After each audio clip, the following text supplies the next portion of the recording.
Pedidos de asilo nos Estados Unidos se multiplicam e atingem marca recorde.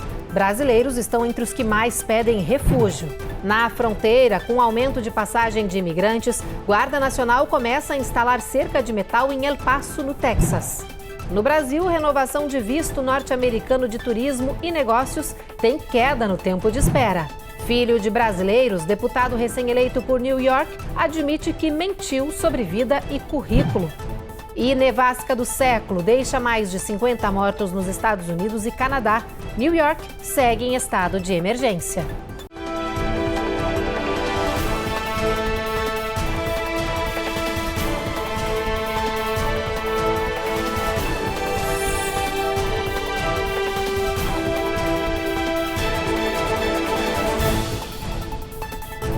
Olá, muito boa noite. Conforme o final de ano se aproxima, se agrava a crise na fronteira sul do país. Os pedidos de asilo feitos por imigrantes que atravessam do México para os Estados Unidos estão se multiplicando e hoje atingiram uma marca recorde, colocando ainda mais pressão sobre a Casa Branca e suas políticas de imigração que não têm dado conta da crise humanitária na fronteira sul do país. O Brasil é uma das principais nacionalidades que pedem asilo atualmente à administração Biden. Cerca de 1.600.000 pedidos de asilo estão esperando resposta nos tribunais de imigração dos Estados Unidos. Esse é o maior número acumulado já registrado na história do país, de acordo com dados federais recém-divulgados.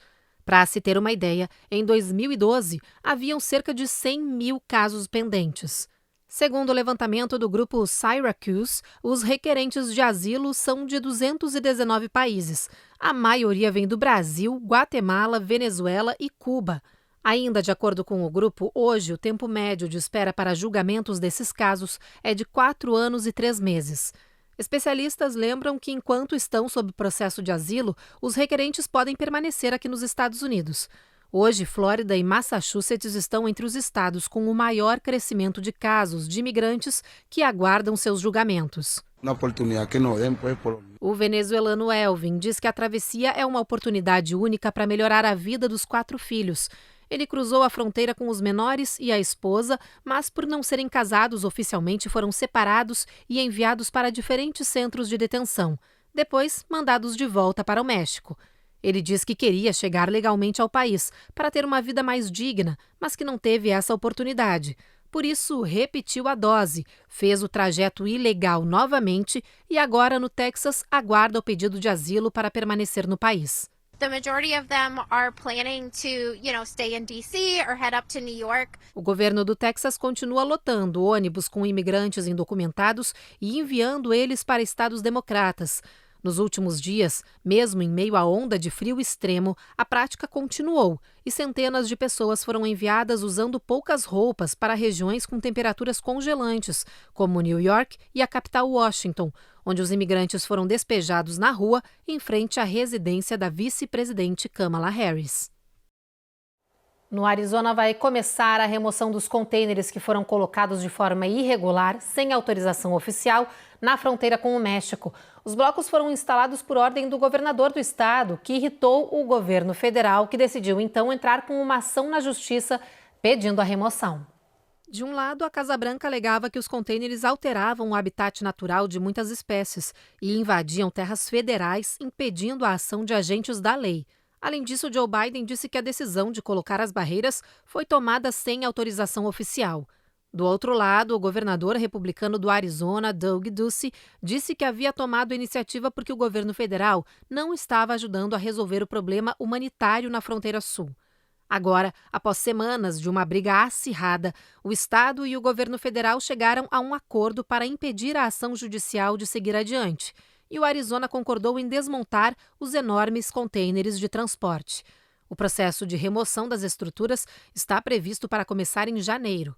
Ainda não se sabe se algo será colocado no lugar dos contêineres, que foram usados para tapar espaços vagos do muro construído por Donald Trump.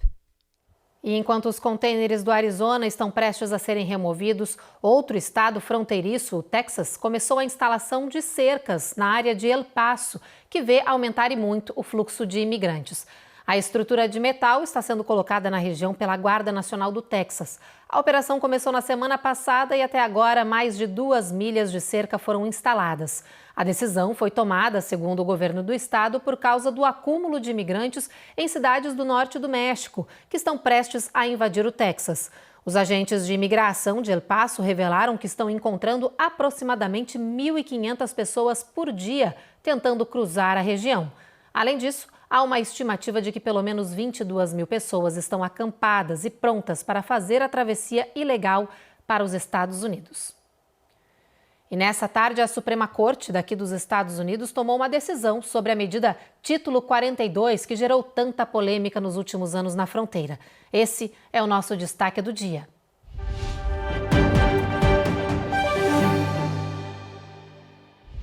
A Suprema Corte decidiu que a restrição de fronteira da era Trump deve permanecer em vigor enquanto os desafios legais da medida se desenrolam. É que hoje existem na Justiça contestações legais sobre ela.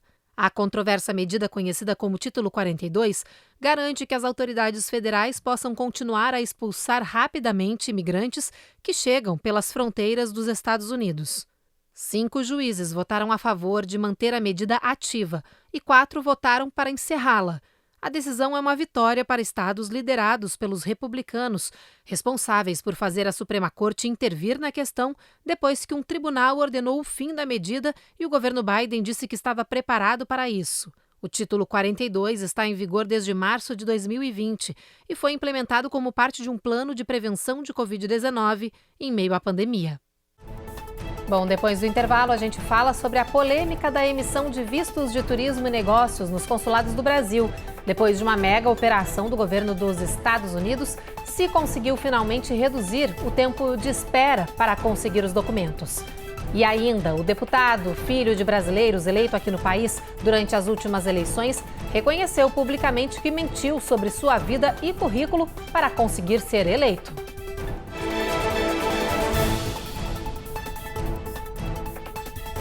Américas no ar. Oferecimento Rejuve Chef. Melhore agora sua qualidade de vida. Perm Shield. Precisando construir ou reformar seu ambiente? Temos o piso ideal para você. Acesse permshield.com.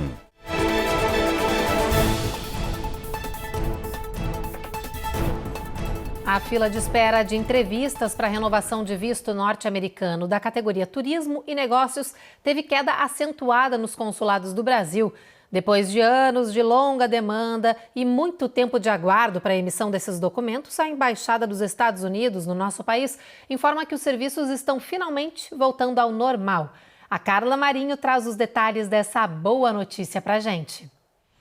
De acordo com a Embaixada dos Estados Unidos no Brasil, a celeridade na renovação do visto é resultado do aumento do número de funcionários nas unidades consulares, além de inovações tecnológicas. Em comparação à solicitação de primeiro visto, por exemplo, a renovação feita em São Paulo está com uma diferença de 456 dias. O estado é o terceiro posto que mais emite visto no mundo para os Estados Unidos.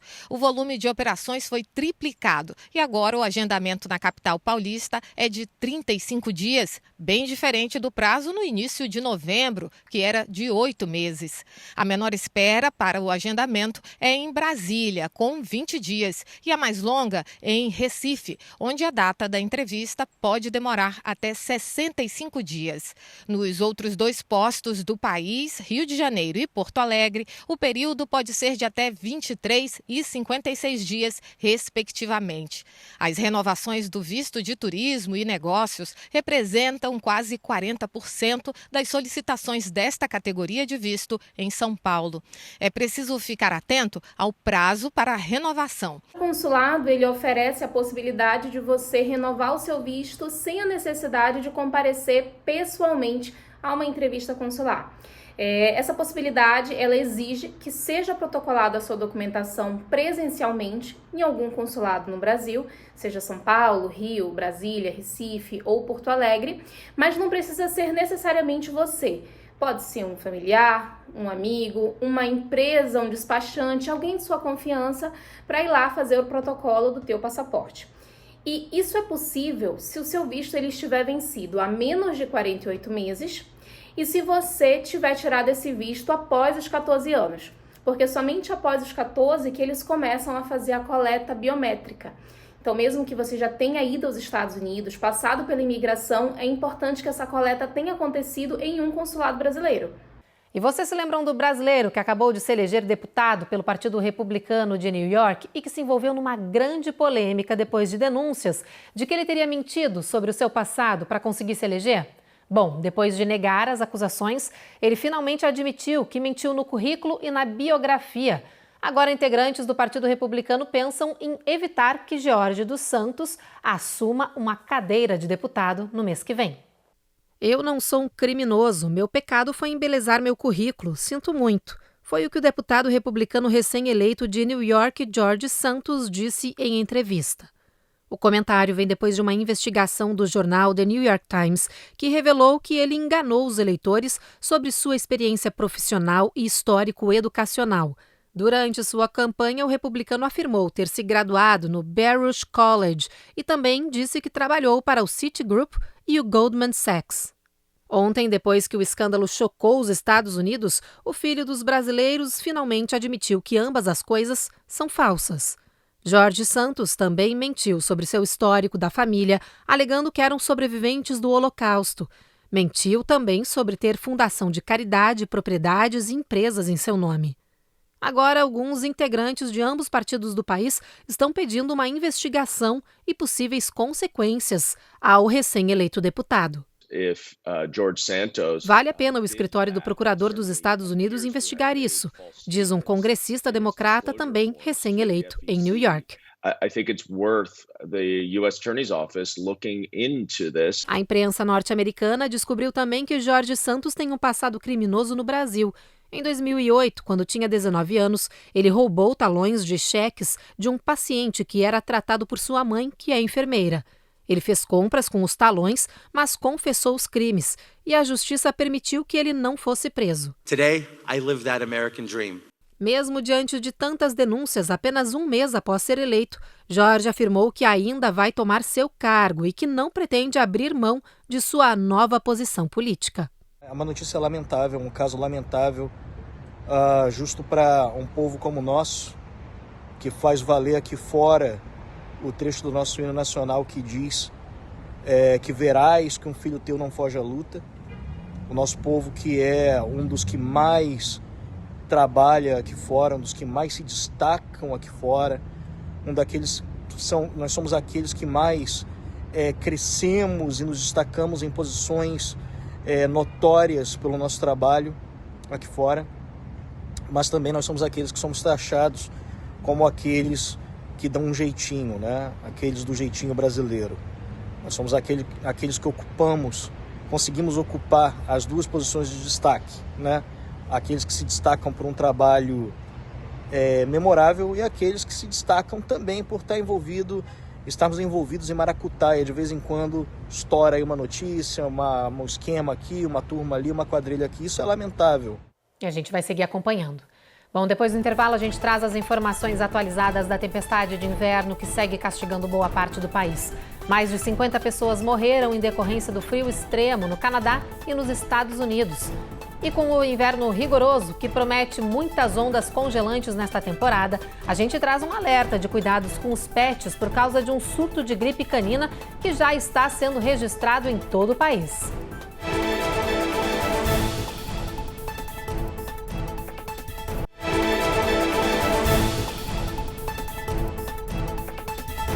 A tempestade de inverno que atinge os Estados Unidos já dura dias e as temperaturas congelantes seguem provocando caos em boa parte do país. Até agora, as autoridades já confirmaram a morte de pelo menos 57 pessoas aqui e no Canadá. E ainda não há previsão de quando as temperaturas vão voltar à normalidade prevista para esta época do ano. Essa é a nevasca do século, segundo especialistas. Dos 50 estados norte-americanos, 48 registraram temperaturas negativas desde a semana passada, o que aconteceu até na Flórida. O estado não registrava essa marca desde 1966. A região de Buffalo, em New York, foi uma das mais castigadas com a tempestade de inverno. Por lá, 27 pessoas morreram como resultado do frio extremo. Hoje, autoridades dizem que ainda é perigoso ficar muito tempo na rua. Funcionários do governo trabalham para abrir estradas que acumulam até 43 polegadas de neve. Até a polícia se junta a uma força-tarefa para liberar ruas e restaurar um pouco da normalidade na região. O estado de New York declarou situação de emergência e a governadora Kathy Hochul pediu ajuda do governo federal. A tempestade severa segue provocando um caos aéreo no país. Mais de 15 mil voos domésticos e internacionais já foram cancelados e os reflexos seguem atrapalhando quem pretende viajar. Hoje, até o meio da tarde, mais 2.900 voos haviam sido cancelados, a maioria da companhia Southwest Airlines, segundo o site de monitoramento FlightAware. A Lisa diz que a situação segue perturbadora e que está gastando milhares de dólares para tentar, enfim, conseguir um voo que a faça chegar a seu destino final. Rushing to book other flights. I'm going on Delta right now to try to get there at the exact same time and having to spend $700 on a flight. Segundo os meteorologistas, a previsão é de que o tempo melhore gradativamente no decorrer da semana, quando os voos também devem ser normalizados em todo o país. E falando em onda de frio, com essa tempestade de inverno que afeta boa parte do país, veterinários alertam para os cuidados especiais que devem ser tomados com os pets. Está circulando um vírus da gripe canina que é altamente contagioso e pode provocar uma pneumonia grave e até a morte dos animais.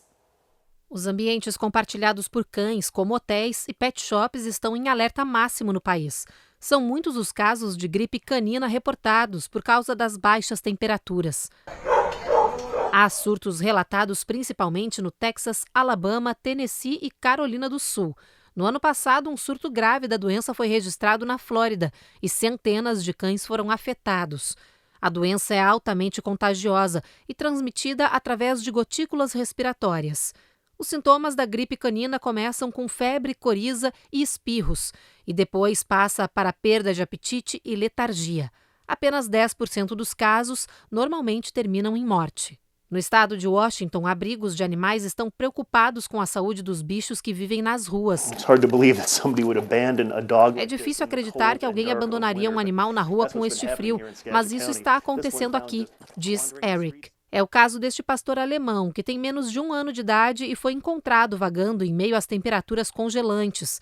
Pelo menos outros 4 cães foram encontrados em situação semelhante nesta semana na região, todos com indicativos de abandono recente.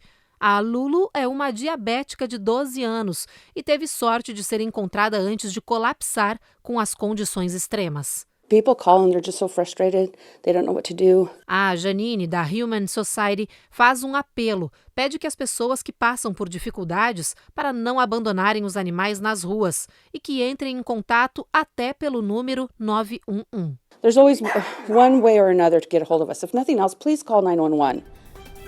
No próximo bloco, a gente fala da criação de um jogo polêmico de videogame que seria capaz de matar os jogadores na vida real. E tem os detalhes de uma história que está emocionando muita gente na internet, com uma mulher grávida, deficiente visual, que pôde ver o filho pela primeira vez através de uma impressão 3D do exame de ultrassom.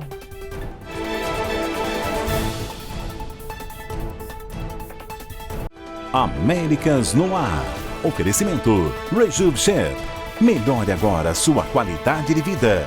Perm Shield. Precisando construir ou reformar seu ambiente? Temos o piso ideal para você. Acesse permshield.com.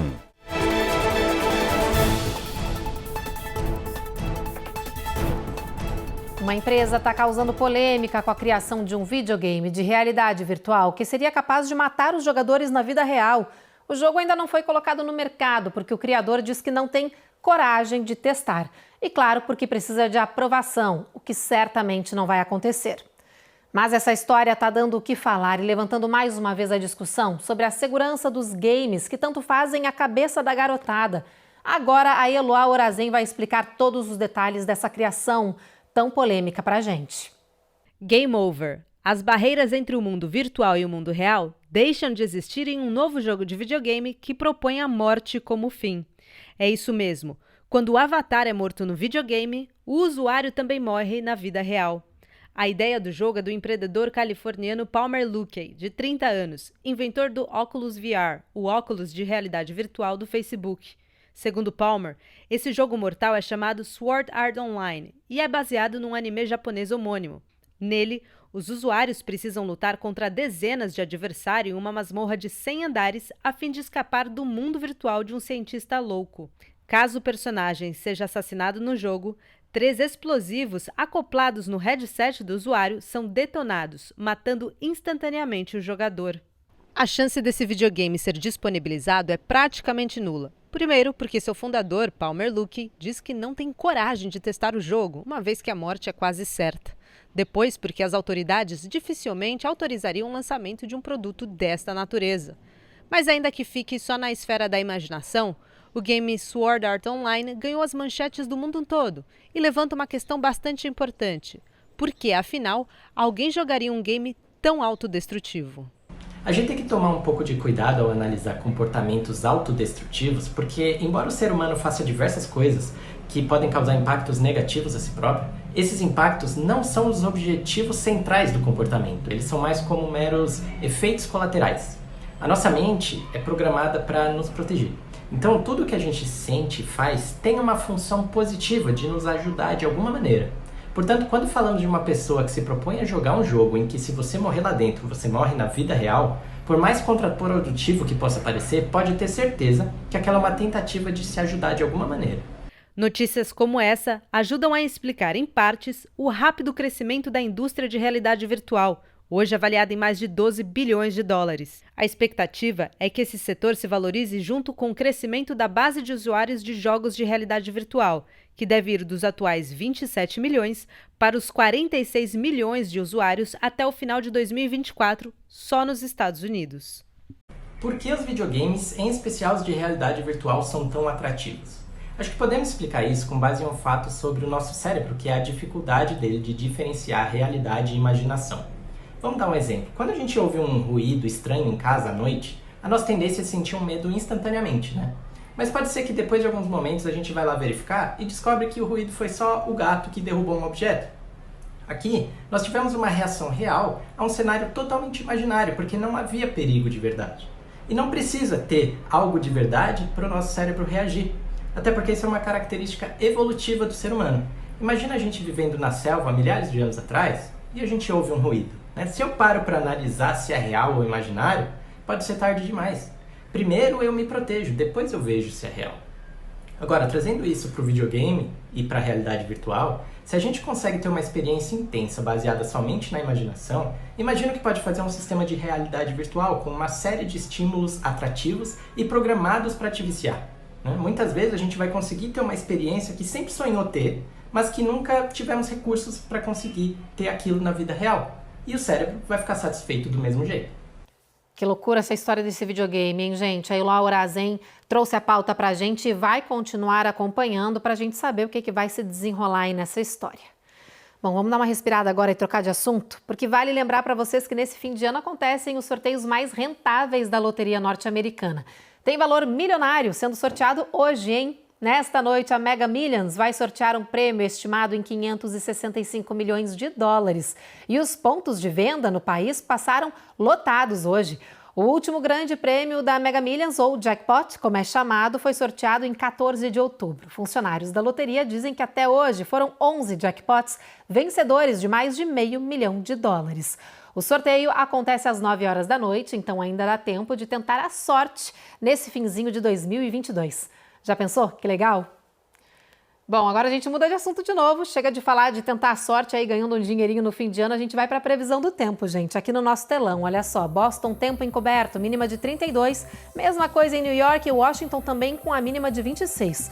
Sol forte em Orlando, mas chuva na região de Miami com mínima de 70.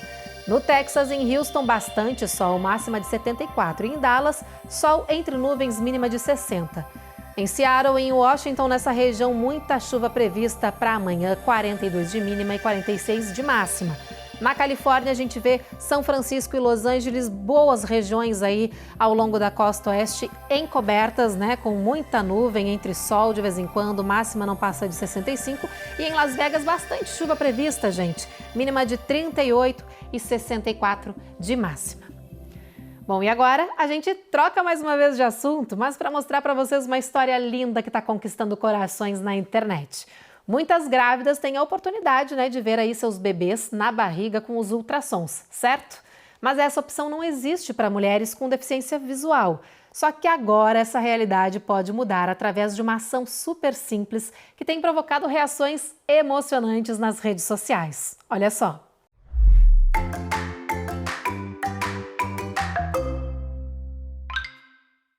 You can tell, the nose, the lips. As imagens dessa moradora do Nebraska tocando pedacinhos de impressão 3D estão rodando a internet. A Ashton está tendo uma experiência única. This is so cool. Grávida já no 2º trimestre, essa é a primeira vez que a mulher com deficiência visual consegue ter uma ideia de como é o rostinho de seu filho. Isso é tão legal, é como se eu fosse capaz de sentir ele, como se eu estivesse mesmo vendo os ultrassons. Dá para ver seus pequenos lábios e seu narizinho, isso é tão fofo, diz empolgada a mamãe. That is so cute, and his little eyes. A ideia da impressão 3D veio da obstetra da Ashton, a doutora Kate. Ela diz que precisava de algo tangível para essa mulher acompanhar sua gravidez e entender seu bebê por completo. And so the thought came it would be really nice to give her something tangible to hold on to feel. Assim, com a ajuda de outro médico, o Dr. John, eles pegaram as imagens do ultrassom e imprimiram em 3D para que Ashton pudesse sentir os contornos do rosto de seu filho. We're actually one of the first kind of institutions to be able to do stuff like this. O médico diz que quando as mamães veem seus filhos no ultrassom, tem aumento dos seus níveis de ocitocina e junto cresce também o apego a este bebê. Por isso, se torna essencial encontrar modos de mamães deficientes visuais terem a mesma experiência. See what my baby looks like in a way, I guess. Feel what he looks like. Para Ashton e seu marido Logan, esse momento é inesquecível. Thank you so much, guys. This really means so much to me. Thank you. Mesmo emocionada, a mamãe se diverte. Diz que agora sabe que seu bebê tem o seu nariz. Whose nose does he have? Mine. Que bela iniciativa, hein, gente? Tão importante ações de acessibilidade como essa, né? A gente espera que se espalhe aí para o mundo todo para mais gravidinhas que têm deficiência visual possam aí ter uma noção de como é o rostinho do bebê quando ele ainda está na barriga. Achei linda essa reportagem. E é com ela que a gente encerra o nosso jornal de hoje. Vocês viram que eu tô aqui sozinha, a Ruth saiu de férias, mas daqui a pouquinho ela tá de volta. Vocês ficam agora, então, com mais um episódio da reapresentação da novela Jesus. E a gente se vê de novo amanhã às 7h30 da noite. Boa noite para vocês!